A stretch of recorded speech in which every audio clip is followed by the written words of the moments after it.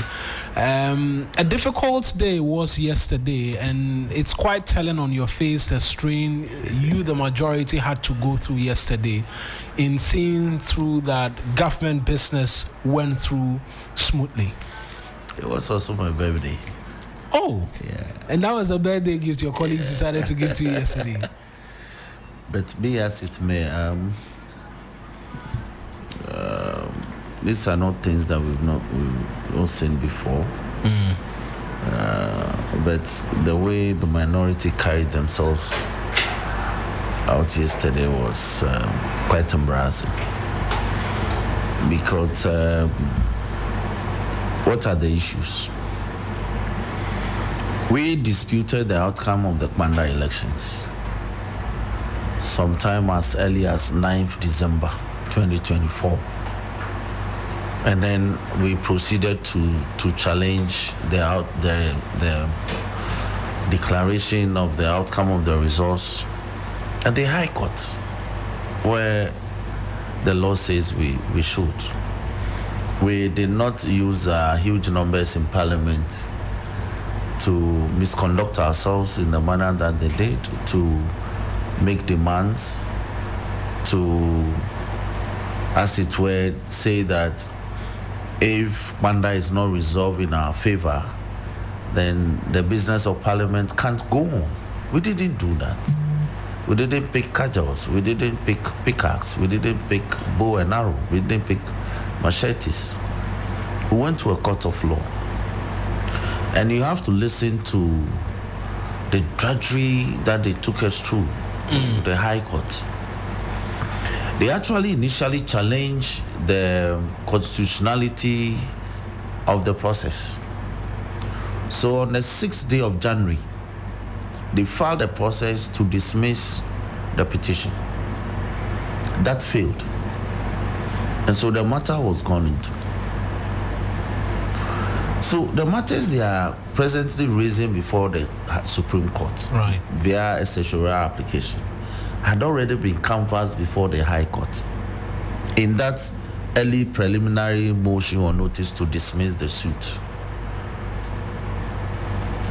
So they just dismissed it and went into the merits of the case. We waited patiently as NDC, we waited patiently for 11 months for a verdict. And what was the verdict? The seat was not declared for us. So as we speak, I don't understand the MPP's psyche. Imagine the seat had been declared for Insala Wakbal. And you know what? We had the seat. We had the city member of parliament, my colleague Insala, and went into the elections. So the party that suffered the greatest of damages in this matter is the NDC. But we waited patiently for the court processes to come to an end. The court said, given the evidence adduced before him or before the court, evidence led and recanted, there's no way that the outcome of such an election should stand. So what did the court do? The court says, go and rerun the election. So he didn't declare for the NDC because as part of our reliefs was that if the court found that the events that happened in 41 polling stations were such that it could be pronounced in our favor, the court ought to have done that. And the court didn't do that. The court didn't do that. The court looked at the alternative issue that we set, which was if the infractions were such that it materially affected the entire elections, then the court had to make a pronouncement. So the court pronounced that, okay, let's run the elections afresh. Let's start from a clean slate. Which is one of the things which has been criticized. They say it was 41 polling stations. Why bring in the remaining polling stations and call for a complete rerun of the elections? You see, if you don't understand how courts work, you can make such pedestrian or roadside talk. Was it one of the issues set down for determination by the court or not? And you see, their lawyers too, they don't speak accurately to the matters. They don't canvass the facts. They don't speak to the matters as they pertain in court, and they leave it to their communicators to do propaganda. One of the first issues we set out, which was adopted by the court for determination, was whether or not the infractions in the 41 polling stations were such that it will affect the integrity of the entire elections in the 152 polling stations. You have to see the video. Have you seen the videos? From the court process? No, yes. The part of the videos. You mean the Pandai videos and all of that? No, and there are a lot of videos. I can send them to you. Right. Yes. I will be glad if you did, and I'll have the production team as well share that. Yes. Share that with viewers who are following on Facebook and YouTube as well. But the Honourable Roxanne Nelson Dapemko is seeking to share a bit more in terms of videos from the collation of the Pandai parliamentary elections in December of 2024, which was the basis upon which they went to court.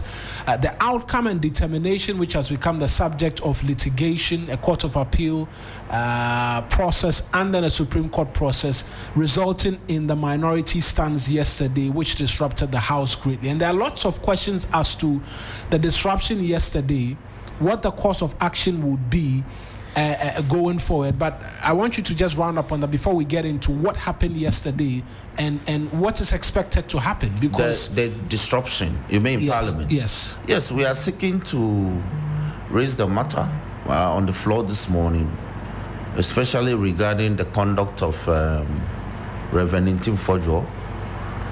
We have video evidence evidencing that he actually held a pile of papers or parliamentary old Hansard reports at the speaker. And that video too, I'll share with you. I think that video we've seen excerpts of on social media, and we'll seek to share that as well. So it's a matter we'll be raising mainly this morning. And so that's about that. Now, as a minority, if you feel strongly about a matter, you have the opportunity to raise it on the floor. You've raised it. You've held press conferences. You've actually gone ahead to get some chiefs in the area somebody told me they are NPP chiefs. I don't know what that means, but you got them to speak. Another set of chiefs have also come out to say that if a court of law says a Pandai re-election should be the Pandai elections be rerun, nobody can stop it. Now, back to the issues. So we went into the trial, and the court said we should do a rerun. So, as a law-abiding citizen, we got the order served on the Electoral Commission as well as Parliament. After a painstaking 11-month-long trial. So is the NPP saying Parliament has no duty under law in pursuance of Article 112, Clause 5, which mandates the clerk to communicate that information to the Electoral Commission? He ought not to have done that. Would have cited the clerk in contempt. But there's a pending appeal before the court of appeal. You see, I'm a trained lawyer, and I take my knowledge in the law seriously. 5 years ago, when we were before a court in a similar matter, Jachi Kwesi, when they got somebody to challenge Jachi Kwesi's election in Asin North, and before the matter could be determined on its merits, you see the difference. In the Pandai matter, Insala has waited patiently for 11 months to get this order of the court, directing a rerun. Not even in his favor, he said rerun. In Jachi Kwesi, before the matter will be determined on its merits, they brought an injunction.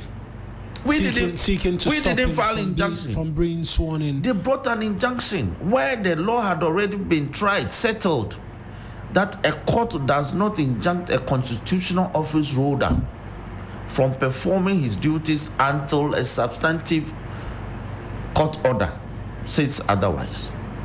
So that, for instance, when a president is elected or declared elected and sworn in, you don't bring an injunction to prevent the president from working as a president.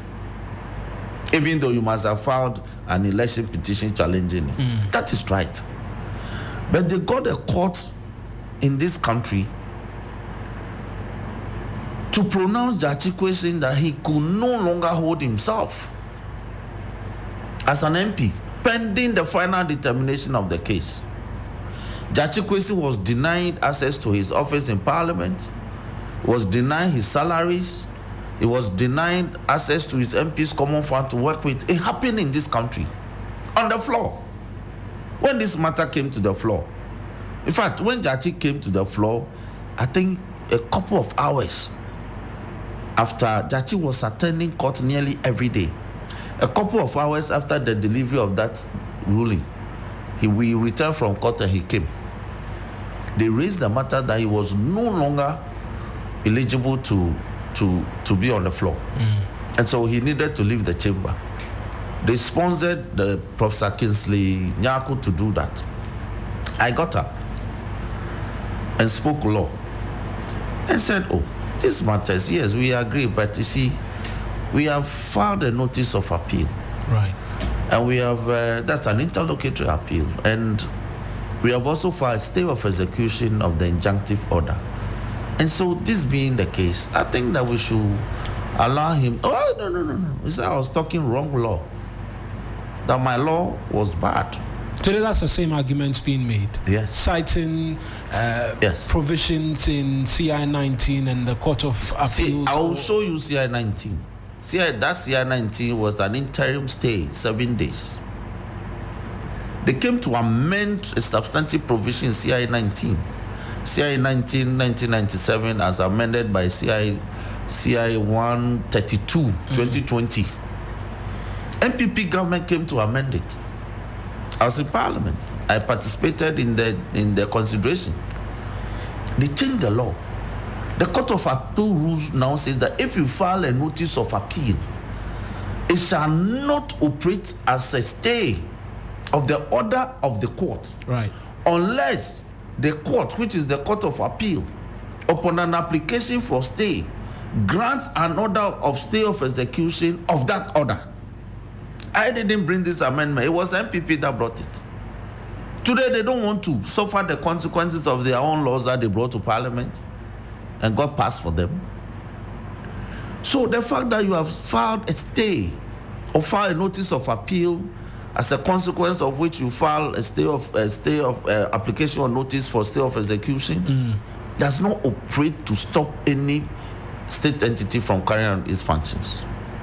So it could not have stopped Parliament or the clerk to Parliament from communicating the situation to EC. What we have rather discovered is that the EC, which is actually a party to this matter, has so far refused to issue the rerun notice. And we have already lost 16 days. The court order was issued on the 24th of November. 30 days. Yes, that it should be done in 30 days.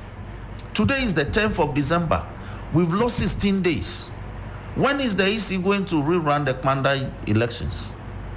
Because the Supreme Court hasn't given any order. The High Court will be hearing the stay application filed today. And you see, they have abused the processes of the courts. Let me give you examples. When the court refused the application to dismiss the action on the 6th of January 2025, they filed an interlocutory notice of appeal and filed another process to stay the proceedings of the High Court pending an interlocutory determination of the interlocutory appeal. All of which were not subsequently heard. All of which, look, the application for stay of proceedings was refused. And they subsequently abandoned that interlocutory notice of appeal. So the NPP, they have been, I want to be charitable. Either they have been incompetent in this matter, or I don't know what they were doing. Because they were simply filing processes after process because they were desperate. When they eventually came to the table for us to try out the matter, they fell flat. Because the kind of evidence they led was terrible. So the court says, rerun the elections. And you say you won't allow an election to be rerun. So they filed first. The lawyer who tried the case for them, he filed. The judgment was delivered in the morning, 9:56. I recall he said he carried his appeal in his pocket and filed. So they knew they had a terrible case.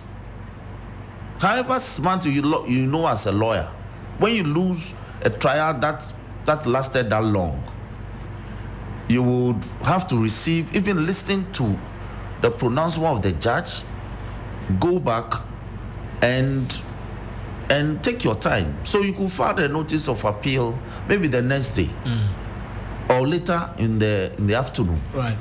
But they had prepared their notice of appeal from home.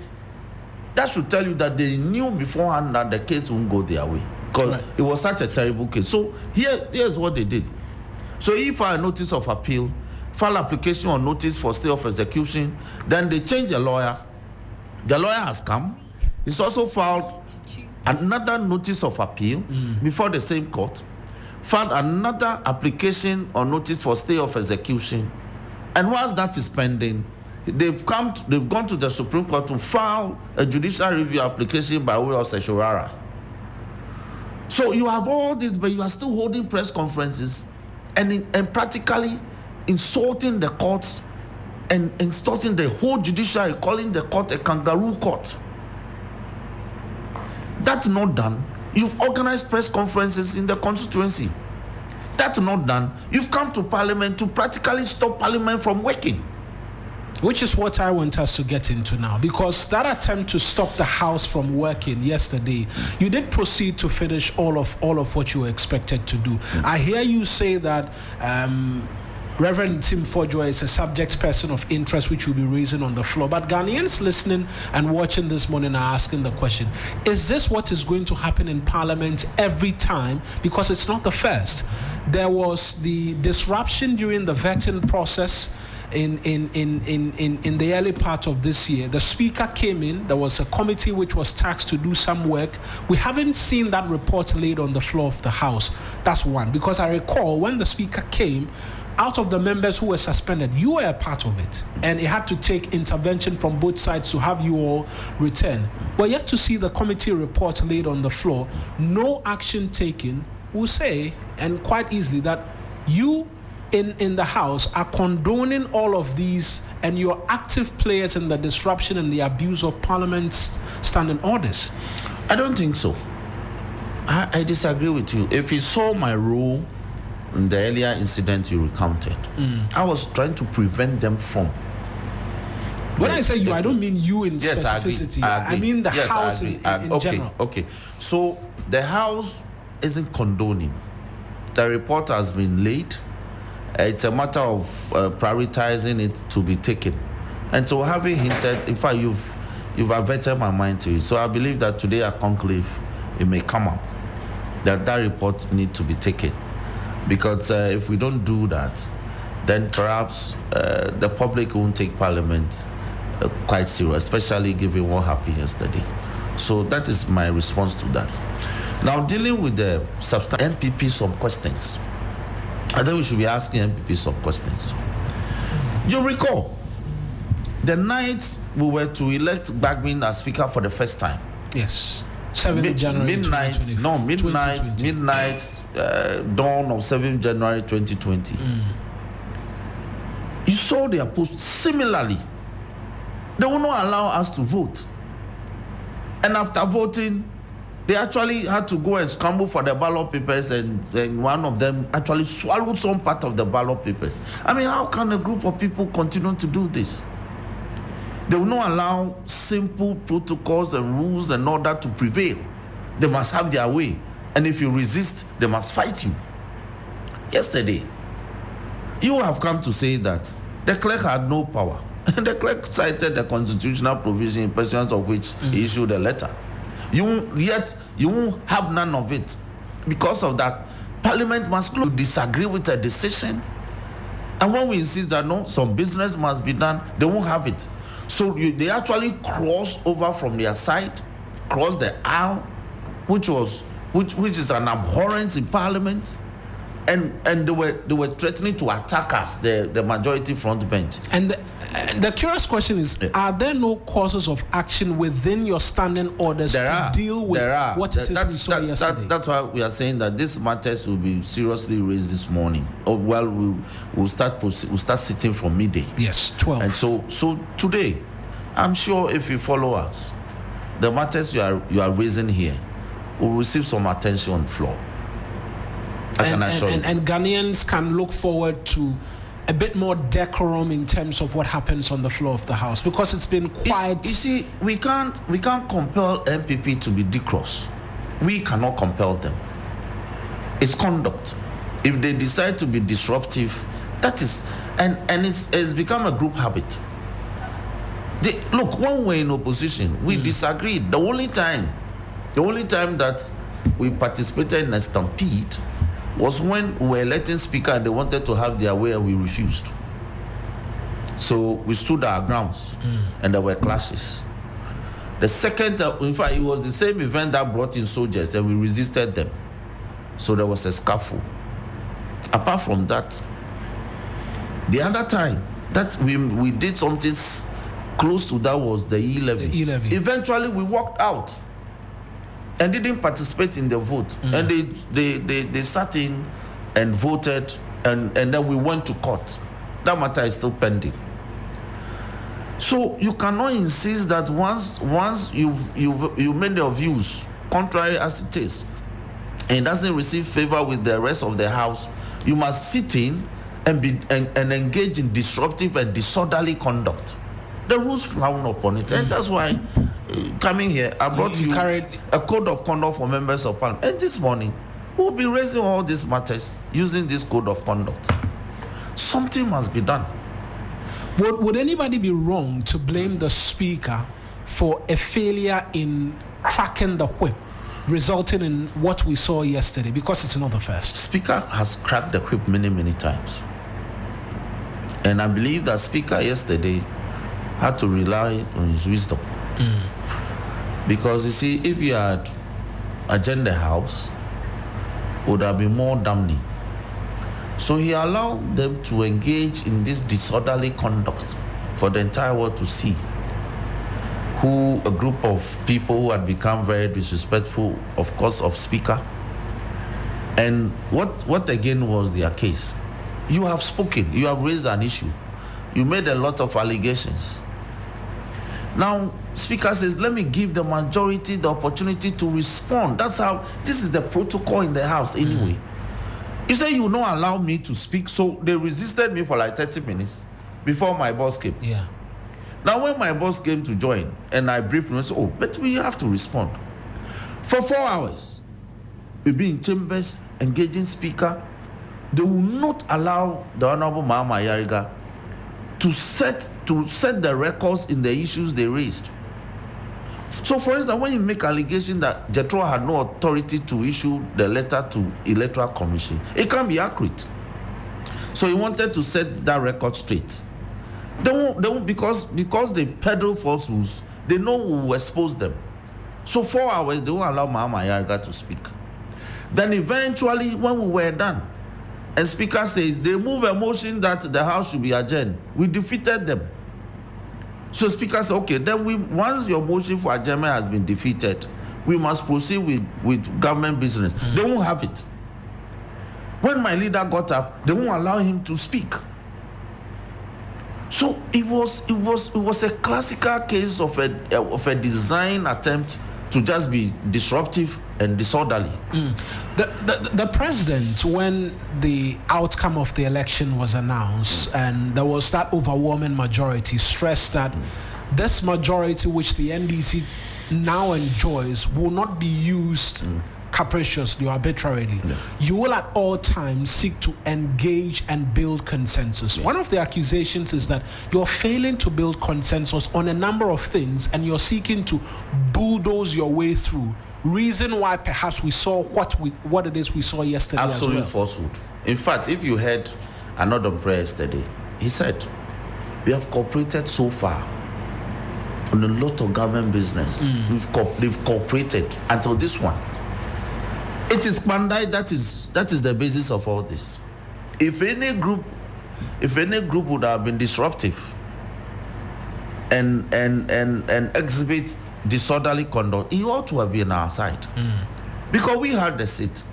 You use violence means to take it from us and got the result declared for you. And we said, well, we can't do that on the floor.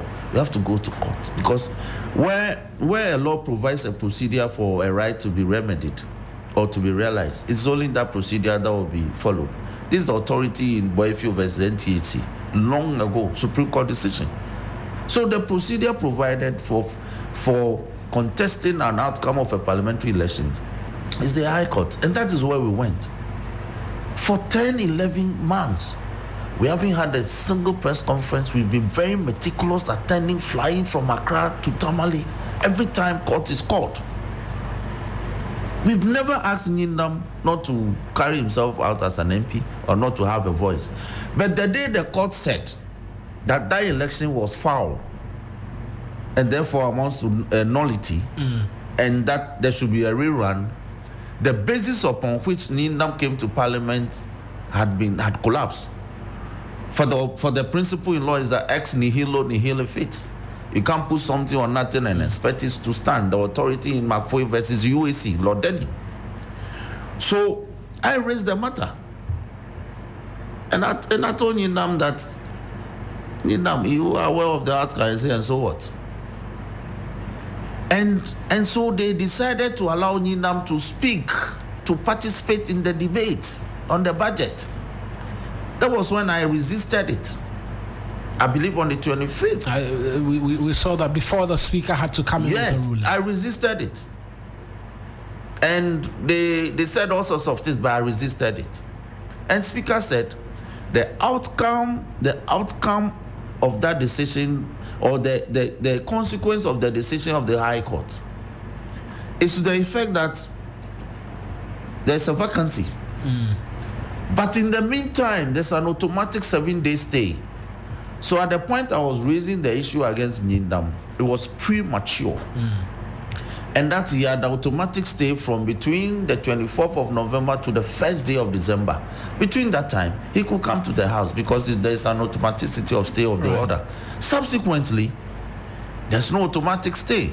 That is why the clerk proceeded to issue the letter dated 4th December. And these are matters anchored properly in law, constitutional law for that matter. And yet they say they disagree. Let me pick quickly your reaction to, because you mentioned that you're questioning why the Electoral Commission has failed to issue the notice. What is your expectation now that letter went to them on the 4th? They are yet to take any course of action. Is there any course of action your side is willing to take as well? And then on this matter that you're going to raise up about the indiscipline matters, are we going to see all the 86 members of parliament, or is it 80 members of parliament who were on the floor yesterday on the other side referred to the Privileges Committee?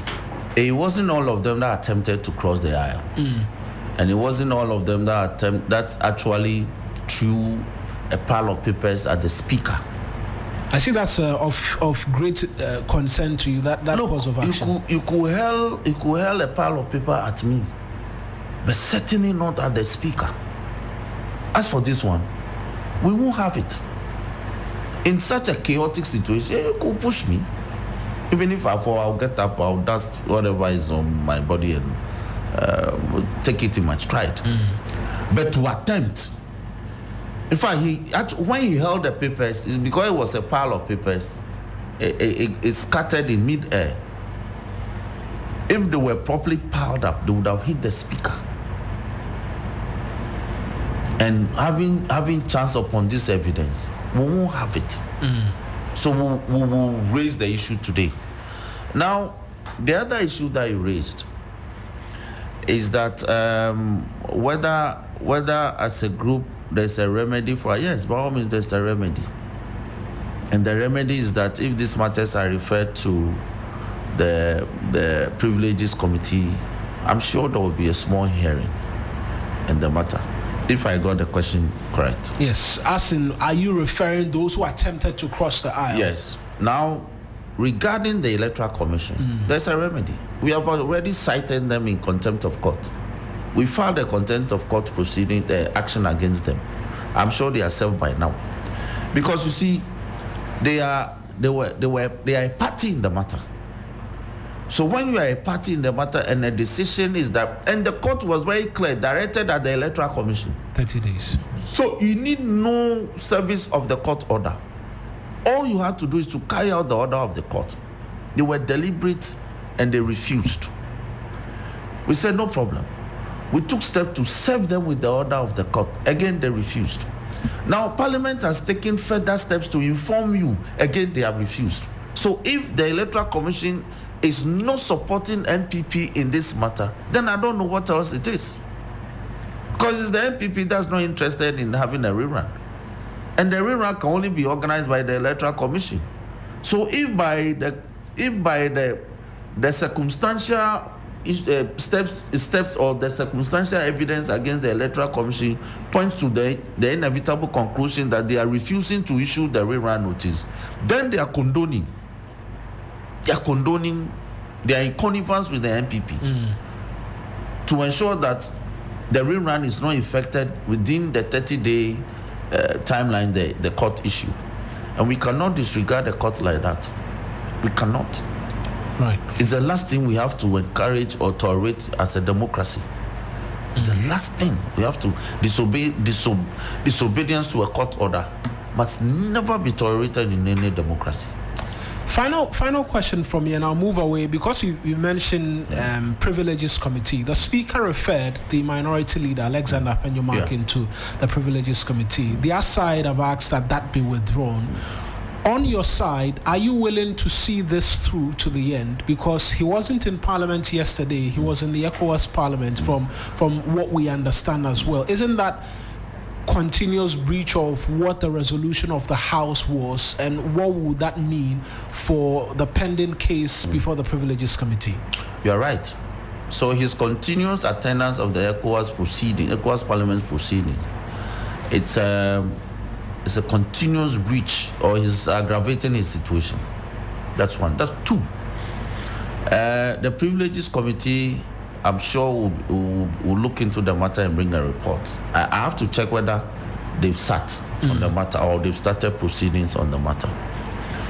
Then three, the referral of the Speaker and the subsequent call by the minority that referral be reversed is hot air. They held a press conference, and they didn't. It's not a matter they brought to Parliament. And so once they didn't come to the floor. It didn't come to the floor. We considered it as hot air, as pedestrian talk, as street talk. Because to call, in fact, they use certain phrases against the Speaker, which is also a matter we take very high view of. Especially the Deputy Minority Leader, Honorable Patricia Piaget, who had a press conference. The kind of language and words she used against the Speaker were very unparliamentary. And that one too, we've registered our protestation at conclave, and she agrees that she went too far. And so we are on an edge in a lot of the situations. I hope we don't fall over the cliff. Can you give Ghanaians the assurance, persons who watch, and for yesterday, a lot of what transpired, a lot of the kids would have returned from school and would have caught it because it was on almost all of the TV stations, that this will be possibly the last time we will have a conversation about Parliament in a manner like this? I wish I could give that assurance to my people, the nation. But they also know that Parliament is not populated by the NDC alone.